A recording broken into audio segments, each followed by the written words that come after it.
এই যে বন্ধুরা, এই যে দেখো ম্যাজিক গ্লাস, এখানে পানি ঢুকানো আছে আর এই পানিটা কোনোদিনও পড়বে না। চলো বন্ধুরা, আমি এখন আমার আম্মুর সাথে মজা করব, তোমরাও দেখবে। এই যে মা, দেখতেছো কি করতেছো তুমি? রান্না। এই যে তোমার উপর পানিটা ফালা দিলাম।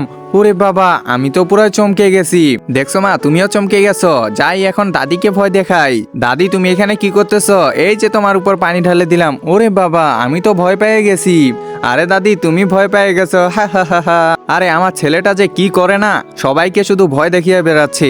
এ রাজু, এদিকে শোন, আমাকে পানি দে দেখি। না বাবা থাক। আরে দে না আমাকে পানি।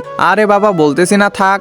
একজন মা কতটা আপন হয়ে থাকে, যার মানেই তাকে জিজ্ঞাসা করে দেখো। তো দেখা যাক বন্ধুরা, এই মায়ের জন্য কে ভিডিওটিতে লাইক এন্ড সাবস্ক্রাইব করে। আর যারা মাকে ভালোবাসো না, তারা ভিডিওটি থেকে দূরে থাকো। আরে বলতেছি না পানি দে আমাকে। আচ্ছা ঠিক আছে, এত করে যেহেতু বলতেছো, এই যে নাও দিয়ে দিলাম। আরে এটার ভিতরে না পানি ছিল না, তাহলে আমার উপর পানি পড়লো কেমনে? আরে বাবা, এটার ভিতরে পানি মা ঢুকিয়ে রাখছে। আরে আমার সাথে এটা কেন হলো?